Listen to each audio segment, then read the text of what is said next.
It was 1 a.m. I'd just turned off the TV and crashed on the couch, my eyes half closed after a long, exhausting shift. Being a cop in this town wasn't always a matter of life and death, but that day, I'd had to break up a nasty fight at the downtown bar and then write up the report until the early hours. My body felt like a lead weight. All I wanted was to sleep. Outside, the neighborhood dogs were barking, mixing with the rumble of some kid's souped-up Honda speeding by. It was 1 a.m., but this part of town never really slept. Suddenly, a frantic knocking hammered at my door, so loud it made me jump. My heart started pounding. My police instincts kicked in instantly. Who could be knocking like that at this hour? I moved fast, grabbing a heavy kitchen chair on my way to the door, just in case. "Who is it?" I called out, my voice a little shaky. Not from fear, but because I had a gut feeling something was terribly wrong. No answer. Just a few more knocks, weaker this time, followed by a choked, trembling voice. "Mom, open up, please." I almost froze. It was my daughter, Olivia. I fumbled with the locks, my heart hammering against my ribs. The second I opened the door, she collapsed into my arms, trembling like a wounded animal.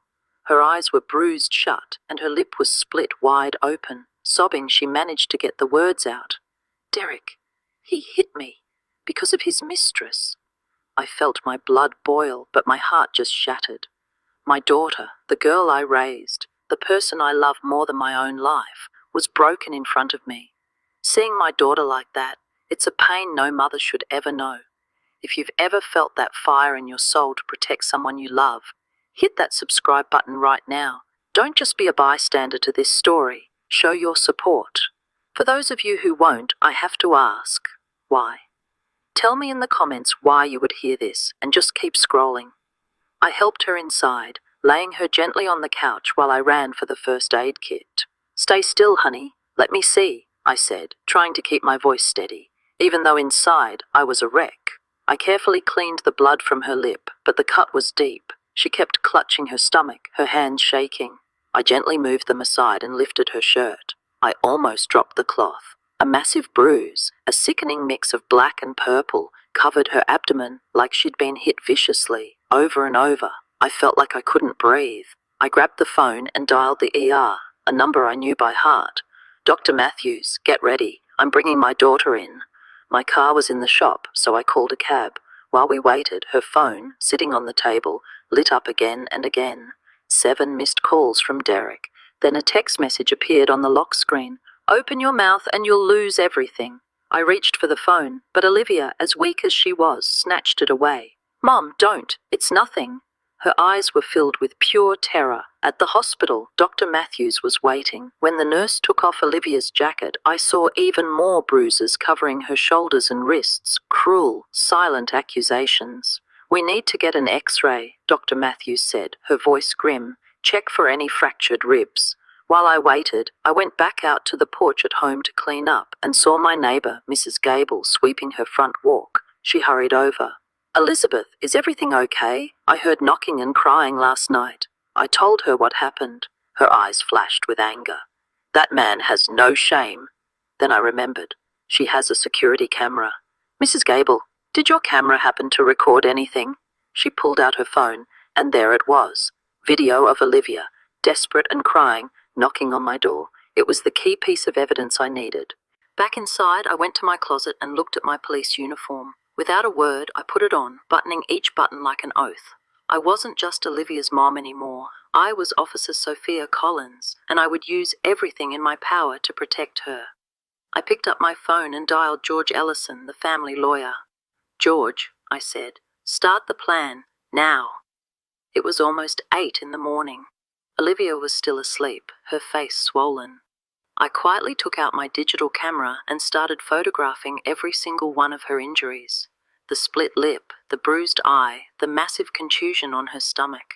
Every flash of the camera felt like I was documenting not just the physical wounds, but the damage to her soul. I copied the video from Mrs. Gable's camera onto a password-protected hard drive. I was building a wall of evidence, brick by brick, that Derek wouldn't be able to break through. The whole world felt like it was against us. The whispers, the lies. It's a terrifyingly lonely feeling. If you know what it's like to stand alone against the storm, subscribe and join a community that gets it. If you're just going to sit there and leave me to fight this battle by myself, at least have the guts to tell me why in the comments. That night, I didn't take Olivia home. I left her with Mrs. Gable, the only person I trusted. Then, I changed into jeans and an old jacket and drove my beat-up sedan to a dark alley near the Crow's Nest, the dive bar Derek frequented. I sat in my car, camera in hand, and waited. Around 8 p.m., his silver truck pulled up. A minute later, a woman in a tight red dress strutted out from the corner. It was her, Denise Salgado, the mistress. Derek got out, wrapped his arm around her waist, and they walked into the bar. I snapped picture after picture, the neon sign lighting up their faces perfectly. I followed them to a seedy motel on the edge of town, getting photos of them checking in, hand in hand, and a clear shot of his license plate next to the motel's digital clock. I had him. A few days later, the rumors started. At the market, I heard women whispering that Olivia probably made it all up, that she talked back to her husband. It felt like a dagger in my chest. These people, my neighbors, were so quick to believe his lies. Later, I got a call from a friend at the county recorder's office. "Sophia," he said, "I saw your name and Olivia's on a land transfer. It looked strange." I rushed down there. My heart sank. Derek had forged our signatures and transferred the deed to my father's land, our family inheritance, to his mistress, Denise. He hadn't just beaten my daughter, he was trying to steal our entire history. I put all the evidence in a file, the photos of Olivia's injuries, the hospital report, the neighbor's video, the pictures of him with Denise, and now, the forged land documents. I drove to Derek's pawn shop. I walked straight to his back office and dropped the file on his desk. He glanced at it, a flicker of panic in his eyes before he covered it with a sneer. "And what about these little papers? I have better lawyers than you'll ever afford." I was about to walk right into the lion's den. This is the moment where most people would back down. If you believe in fighting for what's right, no matter how scared you are, subscribe now. Show me I'm not the only one who would do this. Or, if you think I should have just walked away, you need to explain yourself in the comments. I honestly want to know what kind of person thinks that way. I looked him dead in the eye. "I didn't come here to argue. I'll see you in court." He slammed his fist on the table. "Your daughter is a weakling. She deserved to be disciplined." That night, I found an envelope slipped under my door. Inside, a note scrawled in ugly handwriting, "Shut up or you lose your daughter." That was it. I knew what I had to do. I found Denise at that same dive bar. I sat down across from her and put a copy of the forged land transfer on the table, along with her bank statement showing a mountain of debt. "I'm Derek's mother-in-law," I said, my voice cold as ice. "He used you. He forged those signatures. When this goes to trial, you'll be charged with fraud right alongside him. Or you can tell the truth and save yourself." Her face went pale. She knew she was trapped. "He promised me a share of the land," she stammered. I'll testify." We were walking into that courthouse, and I didn't know if we'd find justice or just more humiliation. My heart was pounding out of my chest. If your heart is pounding with mine, you need to subscribe. We're in this together now, and if you're not, if you can watch this and feel nothing, I honestly pity you. But go ahead. Tell me in the comments why you won't subscribe. The morning of the trial, the courtroom was packed. Robert sat there with his expensive lawyer from Chicago looking smug. Our lawyer, George, laid out the evidence, piece by damning piece.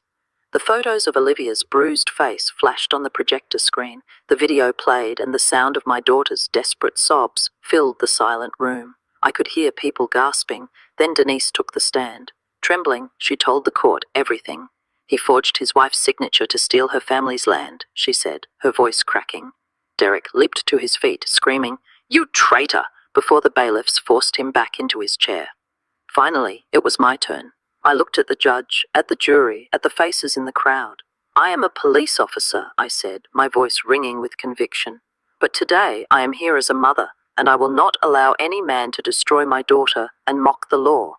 The judge delivered the verdict. A protection order for Olivia. All of Derek's assets were frozen. The land transfer was nullified, and his case was being sent to the district attorney's office to pursue felony charges for domestic violence and fraud. Derek just slumped in his chair, defeated. We had won. The next day, the local paper had a picture of Derek in handcuffs on the front page. He who had called me Mom was now a convicted felon. The town started to change. Neighbours who had whispered behind my back now came up to apologise. Olivia moved back in with me. The first few weeks were hard. She had nightmares every night. But slowly, with therapy and time, she started to heal. One afternoon, I came home and found her in the kitchen, humming a little tune while she cooked. It was the most beautiful sound I had ever heard. It was the sound of my daughter coming back to life. We won the battle, but the scars will always be there. This fight changed our lives forever. If this story meant something to you, if you believe in standing up for what's right, no matter the cost, then subscribe. It's a small click, but it tells me that these stories need to be heard. For the few of you still holding out, I have to wonder what's stopping you. Drop a comment and let me know why you'd hear all this and still choose to do nothing. Justice is slow, and it's messy. But seeing my daughter smile again, truly smile, made every second of the fight worth it. I learned that silence only feeds the monster, and sometimes a mother's love is the most powerful weapon of all.